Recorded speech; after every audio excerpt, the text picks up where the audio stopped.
YouTube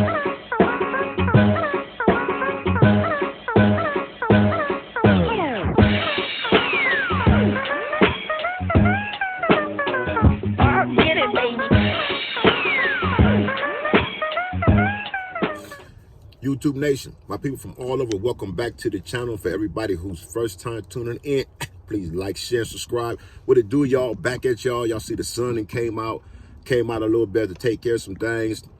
Had to go fix some things. So, you know, I'm always out on the grind trying to make something happen, trying to complete something because I'm always busy, always got something going on in my life. But that's the best way to be. When you stay busy, you stay focused on something. When you're not busy, you got too much time to do nothing. That's that idle time that they always talk about. That's going to rob you and take you to places you don't need to be. So you got to stay focused. Keep something on your plate, man. Stay eating, stay building, stay grinding. So look, on my last video, Cellmates from Hell Part 1, like I told you, I had several. But actually, I don't really have a lot of like ones from hell. I got some weird cellies, but not like these dudes I'm speaking on now. So the last one I was telling you about, that cat, that old dude. One thing I didn't mention is that, like, a lot of times when people be in prison, when they start learning these law books, the Title 15, for y'all don't know what Title 15 is, like the inmate guide book where all the rules and regulations are stipulated and established. And it's one book we all get upon arrival. Every time you hit prison, everybody get one as part of your arrival package. But anyway, in there, anytime you get to having write-ups and stuff like that, disciplinary actions, 115s and stuff like that, you're trying to fight your issue, we go to Title 15 for references. We use that for case log. That's to support our argument. So we look for situations where it's been similar ours, and then we use that case log to support our facts. That's the same with fighting law, period. That's the same way with fighting appeals. You find case law to support your fact. Find case law to support your argument. So some people, once they learn law, they start getting into these Title 15s real deep. And they start getting into just the law library. They start studying, learning a lot of law. They start feeling invincible, feel like you can't tell me shit. Start thinking like, you know, they know the law so bad, so good, they can interpret it better than anybody else. And it get beyond, it gets too much in their head. So this last study I was talking about, Part 1, Cellmate from Hell. This dude was like that. What I didn't mention was his old ass got gaffled up because he wrote a 602, meaning a complaint, inmate complaint form, a green 602 form. He's 602, and the words he used in there brought the COs to the door. The COs came to the door for a hearing or something like that. So I was talking to him while we were on lockdown. We were on lockdown at this time. We were cellies anyway. So we were on lockdown. So they come to the door. They come to talk to him, the COs, from the whatever. He says some stuff to him. Just the littlest word can get you twisted in prison dealing with the officers and the administration. He said something like, he was talking about his 115, the 602 that he wrote on them. And he said, "I'm going to get y'all ass." And by him saying, "I'm going to get your ass," that was enough to be considered a terrorist threat. So they came and gaffled his ass up, took him to the home, and that's when he became no longer my cellie. He moved out. He was gone. Now, let's get into this next one. This cat right here, y'all, this dude might really be from hell. He might be that cat. You know, people always say, "You a devil." This dude might have really been a devil right here, because the things he was doing in the cell, it just was like, I never seen no shit like this before. I had to definitely get him out of there ASAP. I think he might have lasted, I give him about 2 weeks. I think he lasted in the cell for 2 weeks. And I moved him in there because I know him from on the yard and stuff like that. Now this cat here, I really don't remember his name. That's crazy, because the older I get, some of these cellies, you know, you don't remember too much about every cellie. Some cellies, most cellies I do, but some people I'll be like, nah, he didn't last long enough for me to really vibe with. But anyway, this cat was from Philadelphia. He was in Donovan in San Diego. He had life for killing somebody up in the San Fernando Valley, a girl or something. He got caught up in some kind of lover's triangle or some shit. So he was doing life for a case like that. Some shit like that he had. I don't know. You know, he never dug deep into it. You know, then of course, you know, you're not going to tell me everything. Not that I really want to know, but he used to be in the law library too. That's really where I met him at first, in the law library. See, when you're dealing with the law libraries in prison, you meet a whole different type of people. You meet people that's doing good shit. You can learn a lot of stuff from people in the law library because they research and they know shit, as opposed to just people that don't go to the law library. But at the same time, you can run across some weirdos in the law library that be doing some weird shit, such as the aforementioned.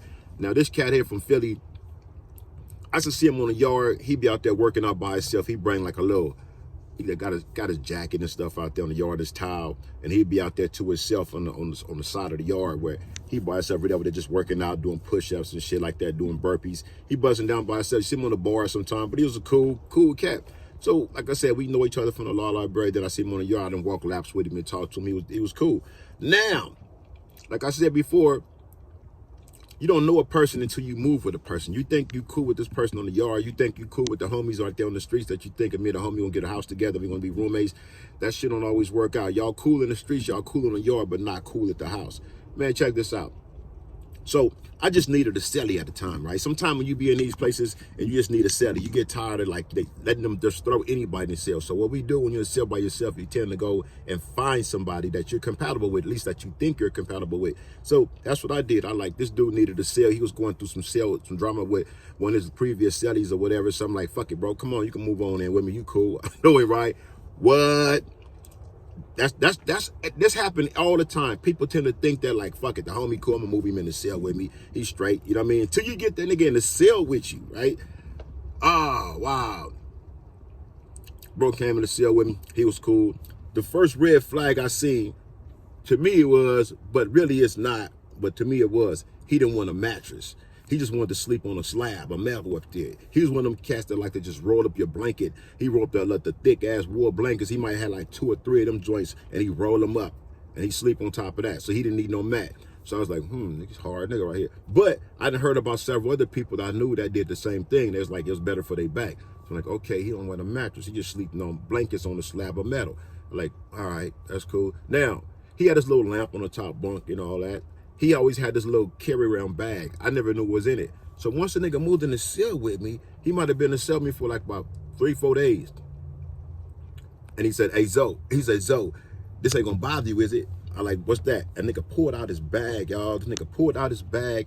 He had like a little necklace chain that he made. The motherfucking necklace chain had skulls and shit all on it. Like, you know, some shit like, you know, like you see like people with shit like skulls and bones and little bullshit they put together, little trinkets and shit. So he had some shit with like teeth and shit, little skulls and shit like that. I'm thinking that's some shit he ordered from the hobby shop or something. He like, yeah, what about this? I just look at like, okay, I'm not into that voodoo type shit, but you know, each his own, bro. That's your thing. He said, look at what this is. So what this nigga was doing, y'all, this nigga was catching animals on the yard. This nigga had a seagull. That was a seagull skull on there. The nigga had a seagull skull, had a motherfucking squirrel skull, like teeth and shit. He had a couple of the beaks off of a seagull. This nigga had all these skulls. He had this shit, cleaned it up real good. It was white, and he didn't put some wax on this shit. And he made a necklace out the shit. You know what I mean? So I'm like, this nigga got skulls and shit all on his neck. This nigga in the cell with me with this shit. It was like, oh shit, this nigga's a real, this nigga's a real like motherfucking voodoo type nigga, like, you know. But in that nighttime, he'd be up on the top bunk all the time, sitting Indian style and shit a lot of times. And I was like, hey homie, I had a thing about this when I got cellies, right? Nigga, don't be jacking off in the cell with me. You gonna be jacking off, nigga, I'll give you cell time. But let me get up out the cell, nigga. Don't be waiting, think I'm going to sleep like Zoe down there sleep, nigga, I'm gonna hit a leg. I hate that shit, bro. Don't do that, nigga, because I always give my celly cell time for that. Like, bro, for to go to the yard, I'm about to go to somewhere, I'm gonna go hang out in the day room. You got cell time, do your thing. That's how we supposed to do it. Nigga, don't be, most niggas do that, though. A lot of you niggas watching this video, y'all done it. You know what I mean? Y'all know, nigga, when your celly went to sleep, you didn't hit one. Y'all niggas know y'all done that. Bunch of y'all niggas done that shit, you know what I mean? But I don't know, man. I hated that shit when somebody did that shit with me. I'm like, nigga, I gotta get out the cell, bro. Let me out. So I always thought the nigga was doing that up nights. I'm trying to sleep. I can't really sleep. So I'm like, don't let me catch this nigga jacking off. We're gonna have to get down on this motherfucker. I ain't with all that shit, nigga. I'm gonna leave out the cell tomorrow. I'll give you some cell time to jack off, nigga. I'll be trying to up in there trying to hit licks and shit while I'm down there sleep, nigga. Niggas do that every day. Somebody doing that shit right now. Well, some niggas watching this video is celly sleep, nigga. You waiting to get off the video after watching this video, nigga. You gonna pull up Pornhub or some shit or some shit on the phone and you gonna get it in.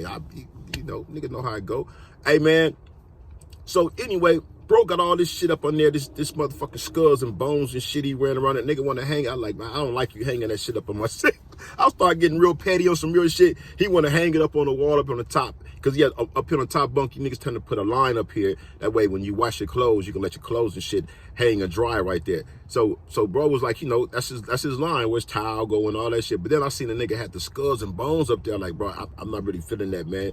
It's the nigga that energy, bro. That shit was, no, I got on some real weird shit. That shit made me weird though, because this nigga got all this shit. So now I'm starting to think, what kind of nigga is this? The shit he was into. You know, he be up there drawing, and he drawing satanic ass shit. He drawing evil ass shit. Nigga had a weird fro. Cool. He was a cool dude, but he was weird.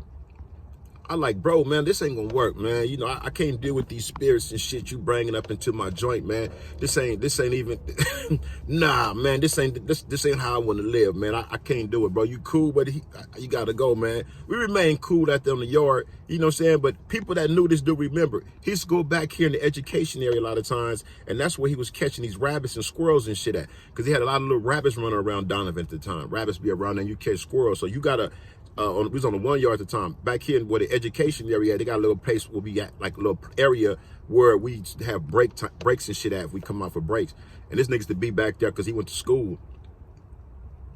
A lot of the college classes back there. A lot of us that was in Coastline Community College, that's where the class was at. But this nigga, he was in college, he had the college classes going on. He was a smart dude, very, very articulate, but he just was into catching them animals and collecting their skulls and shit. And like I said, I know people in prison that had hobbies that had that kind of shit. A lot of that shit they ordered. I had little hobbies at the time. I had a fish tank when I was in Soledad. I had an aquarium in my cell. I ended up having like 22 fish at one time. So I get it, you know what I mean? But shout out to the homie Lil Cash from Atlantic Drive, Compton Crip. I left all my fish at Lil Cash when I went to the hole too. That's another story. But Soledad, a lot of people have weird shit, a lot of shit like that. I seen cats with birds in their cell when I was in Soledad. But yeah, this dude has skulls and shit, man, on the chain. You know, Philadelphia cat came out here to California and got caught up with a female that ended up catching a life sentence.